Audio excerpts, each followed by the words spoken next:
Et j'ai peur que notre pays disparaisse. Et je me fais le porte-parole de beaucoup de gens qui ont cette peur au ventre. La France pourrait mourir. Le 10 avril 2021, Philippe de Villiers est invité sur le plateau de BFM TV par Apolline de Malherbe. À première vue, rien d'exceptionnel. Une interview politique parmi d'autres, un échange calme, maîtrisé, sans éclat particulier, pas de polémique, pas de clash, pas de tension apparente. Et pourtant, derrière cette discussion posée se cache un moment bien plus révélateur qu'il n'y paraît. Philippe de Villiers ne vient pas défendre un programme ni annoncer une candidature. Il n'est plus dans la course au pouvoir. Il parle librement, sans enjeu électoral, avec le ton de quelqu'un qui observe son pays avec inquiétude. Dès les premières minutes, le message est clair. Selon lui, la France traverse une crise profonde qui dépasse largement les questions économiques ou politiques. Il ne parle pas d'un simple malaise passager, mais d'un trouble plus grave lié à l'identité, à la mémoire et au sens collectif. Face à lui, Apolline de Malherbe incarne le cadre médiatique classique, structurant l'échange, questionnant, recadrant. Le dialogue reste respectueux, mais laisse apparaître une fracture plus large, celle entre deux visions de la France et de son avenir. Et j'ai peur que notre pays disparaisse. Et je me fais le porte-parole de beaucoup de gens qui ont cette peur au ventre. La France pourrait mourir. Et donc si on veut que l'aventure ne finisse pas, il faut vraiment prendre des mesures. Et il faut retrouver une politique de civilisation. Et en fait, j'ai écrit ce livre parce que c'est une anecdote, en fait. J'ai retrouvé l'article. J'ai écrit ce livre parce que le 19 décembre 2020, j'ai trouvé dans mon journal quotidien, Ouest France, un article intitulé « Le cerveau des Chiliens ne sera ni hacké ni manipulé. Le Chili pionnier en euro-droit ». Donc j'ai lu l'article et je vois que le Chili a l'intention de faire entrer dans sa constitution, d'inscrire dans sa constitution la protection du cerveau des Chiliens. Et quand je lis ça, je me dis, mais qu'est-ce qui se passe? On parle de transhumanisme, on parle des GAFA. Je lis le livre d'Olivier Babot, remarquable, Le nouveau désordre numérique. Et je me dis, mais on est peut-être en train de basculer là, dans un monde totalitaire sans qu'on s'en aperçoive. Jusqu'à présent, j'ai cru que tout ça, c'était des rumeurs complotistes, voilà. Puisque le mot à la mode, c'est complotiste, tout le monde est complotiste. Voilà. Et donc, je me suis dit... Mais aucun complotiste n'accepte de l'être. Donc, si je vous demande est-ce que vous êtes complotiste, vous me direz sans doute, mais ça ne sera pas forcément une preuve que vous ne l'êtes pas. Alors la preuve qu'on l'est ou qu'on ne l'est pas, c'est très simple, c'est les faits. Voilà. Un complotiste, c'est quelqu'un qui ment. C'est quelqu'un qui est dans le fantasme. Ce qui nourrit le complotisme, c'est quand nos gouvernants eux-mêmes ne sont pas dans la vérité nue. Vous voyez ? Et quand on triche partout. Vous voyez, la tricherie implique la tricherie. Et en fait, je vais vous raconter que ce qui m'a mis la puce à l'oreille, c'est un exercice de simulation que j'ai vu de mes propres... Que vous racontez dans le livre. Ouais. Un exercice de simulation qui a lieu le 18 octobre 2019, donc bien avant qu'on ne parle du Covid, à New York, avec vraiment le gratin mondial des puissances privées, Big Pharma, Big Data, Big Finance. Ils font une simulation d'une pandémie de coronavirus. Et en voyant ça, je me dis, bon, ça c'est pas truqué, c'est un fait. Je me dis, il y a quand même quelque chose. Ça veut dire qu'il y a des gens qui, en fait, savaient. Alors, attention, je dis pas. Mais ça avec quoi? C'est-à-dire, pardon, mais je voudrais quand même savoir. Est-ce qu'au minimum, vous laissez entendre, vous soupçonnez qu'il pourrait y avoir une forme de manipulation du monde entier dans cette histoire Alors, je vous remercie de me permettre de préciser. Parce que j'allais vous le dire. J'allais vous dire, non, je n'ai pas dit ça. Et dans mon livre, je dis ceci textuellement. Il y a des gens qui, dans les années 1994, au moment de l'OMC, au moment de la création de l'OMC, voulaient un monde sans frontières.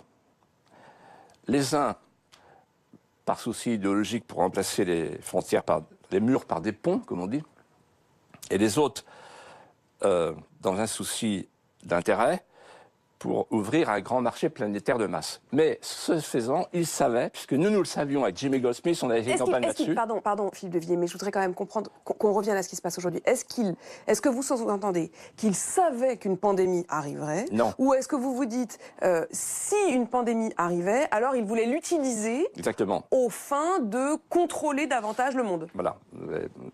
Vous avez parfaitement résumé ce que j'allais vous dire, à savoir...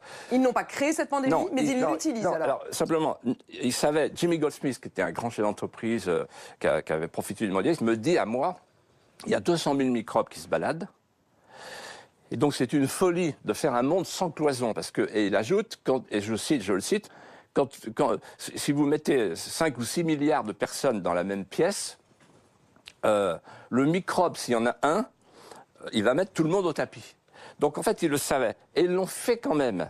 Jamais, je ne dirais, jamais on ne pourra prouver, parce que je pense que ce n'est pas le cas, qu'il y a des gens qui auraient inventé le virus. Vous ne pensez pas que ce virus a été inventé? Ça, c'est du complotisme. Non. En revanche, ce que je dis, à travers ce livre, paru le 2 juin 2020, c'est qu'il y a des gens, les géants du numérique, qui en tirent profit. Qui en tirent profit. Et Philippe de Villiers, on va revenir aussi à ce qui se passe ici en France et ce que vous décrivez comme une dictature hygiéniste. Mais je rebondis quand même sur ce que vous dites. Finalement, le grand paradoxe, c'est que vous pourriez, au fond, vous réjouir du retour. Vous dites que c'était une folie ce monde sans cloison, que vous aviez vous-même appelé à davantage de souverainisme. Vous pourriez être celui qui se réjouit, au fond, que l'une des conséquences, même si évidemment personne ne l'a souhaité, mais l'une des conséquences, c'est le retour des frontières. C'est drôle, parce qu'il y a encore quelques semaines, souvenez-vous, la phrase d'Emmanuel Macron, le virus n'a pas de passeport. Le problème, c'est que ceux qui ont le virus en ont un. Et donc, confinement, ça veut dire cum finis en latin, avec des frontières. Et donc, en fait, on a refusé, la France, par idéologie, Emmanuel Macron, par idéologie, on a refusé pendant des mois de fermer les frontières, puis on s'est aperçu que finalement, quand on ne fermait pas les frontières extérieures, il fallait fabriquer des frontières domestiques, c'est ce qu'on a fait.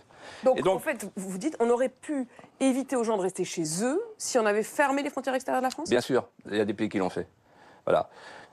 Petite parenthèse, je suis allé en Espagne il n'y a pas longtemps, il n'y a pas de frontières. Hein, c'est bon. Cette interview, passée presque inaperçue sur le moment, mérite aujourd'hui d'être revisitée. Non pour trancher, mais pour comprendre ce qu'elle disait déjà, en creux, d'un pays en doute et en quête de repères. Philippe de Villiers ouvre son propos par un constat général sur l'état du pays. Il parle d'une France fatiguée, usée par les crises successives, mais surtout désorientée. Selon lui, la nation traverse une crise plus profonde que celle que l'on mesure à coups de statistiques ou d'indicateurs économiques. Il ne s'agit pas seulement de chômage, de dette ou de pouvoir d'achat, il s'agit d'une crise de sens.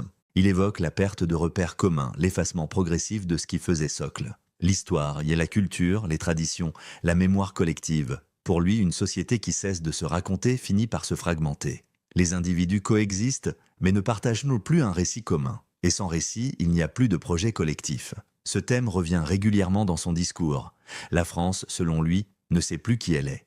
Elle doute de son histoire, de son héritage, parfois même de sa légitimité. Cette incertitude identitaire crée un vide que d'autres forces, idéologiques ou communautaires, viennent combler. L'ancien homme politique insiste également sur la fracture entre les élites et le peuple. Il décrit une classe dirigeante qu'il juge déconnectée des réalités quotidiennes, non pas nécessairement par cynisme, mais par éloignement culturel et social. Une élite qui parle un langage différent, qui vit dans des espaces protégés et qui ne perçoit plus les angoisses profondes d'une partie de la population. Selon lui, cette fracture ne se limite pas à la politique. Elle traverse les médias, les institutions, le monde intellectuel. Elle se traduit par un sentiment d'abandon chez de nombreux citoyens qui ont le sentiment de ne plus être écoutés, ni compris. Ce décalage alimente la colère, la défiance, parfois le repli. Lorsque l'entretien aborde les sujets sensibles, comme l'immigration ou l'insécurité, Philippe de Villiers adopte une posture qu'il présente comme réaliste. Il refuse les euphémismes, mais évite aussi les outrances. Il parle de déni, de tabou, de mots interdits. Il estime que certains sujets ne peuvent de plus être abordés sereinement dans l'espace public, tant ils sont chargés émotionnellement et idéologiquement. À ses yeux, ce refus du débat est dangereux. Il ne protège pas la société, il la fragilise. Car les problèmes non nommés ne disparaissent pas. Ils s'aggravent, s'enracinent et finissent par exploser sous des formes incontrôlées. Il affirme que le débat, même conflictuel, est préférable au silence imposé. Le contexte sanitaire occupe également une place importante dans l'entretien. En avril 2021, la France est encore profondément marquée par la pandémie. Les restrictions, les confinements, les mesures d'exception font partie du quotidien. Philippe de Villiers reconnaît la gravité de la situation, mais il s'inquiète de la manière dont les libertés publiques ont été mises entre parenthèses. Il parle d'un risque d'accoutumance. L'accoutumance à l'urgence, à l'exception, au pouvoir renforcé. Il craint que des mesures de temporaire ne deviennent des réflexes durables. Que la peur justifie des renoncements progressifs, acceptés sans véritable débat démocratique. Pour lui, l'enjeu dépasse la crise sanitaire elle-même. Il touche au rapport entre l'État et les citoyens, à la place du contrôle, à la notion de responsabilité individuelle. Il rappelle que l'histoire montre combien il est difficile de récupérer des libertés une fois qu'elles ont été abandonnées. Vers la fin de l'entretien, le discours de Philippe de Villiers prend une dimension plus philosophique. Il parle de transmission, d'héritage, de continuité. Il évoque la responsabilité des générations actuelles envers celles qui viendront. Que laisserons-nous derrière nous? Une société fragmentée, désunie ou un pays conscient de son histoire et capable de se projeter dans l'avenir? Il ne propose pas de solutions techniques ou de réformes de précises. Ce n'est pas son objectif. Il appelle avant tout à une prise de conscience, à un sursaut intellectuel et culturel, à une réappropriation de l'histoire et de l'identité nationale, non pas comme un repli, mais comme un point d'ancrage. Tout au long de l'échange, une chose frappe, le contraste entre la sérénité du ton et la gravité du propos. Philippe de Villiers ne dramatise pas, mais il alerte. Il ne condamne pas, mais il met en garde. Il parle comme quelqu'un qui estime que le temps joue contre le pays. Cette interview du 10 avril 2021 n'a pas provoqué de séisme médiatique. Elle n'a pas déclenché de polémique immédiate ni dominé l'actualité pendant des jours. Elle s'est inscrite dans le flux continu de l'information avant de disparaître progressivement de l'attention collective. Et pourtant, avec le recul, elle mérite d'être relue. Non pas comme une prophétie, ni comme une vérité absolue, mais comme le témoignage d'un malaise profond, celui d'une partie de la société française qui doute, qui s'interroge et qui ne se reconnaît plus totalement dans le récit dominant. Philippe de Villiers n'est pas un personnage consensuel. Ses positions divisent, ses analyses sont contestées, parfois rejetées. Mais ce jour-là, sur BFM TV, il n'a pas cherché à imposer une idéologie. Il a cherché à exprimer une inquiétude, à formuler des questions que beaucoup se posent sans toujours oser les dire. Ce face-à-face avec Apolline de Malherbe restera comme un instant révélateur d'une France en tension, partagée entre le désir de stabilité et la peur du déclin, entre l'attachement à son héritage et la difficulté à se projeter dans un monde en mutation rapide.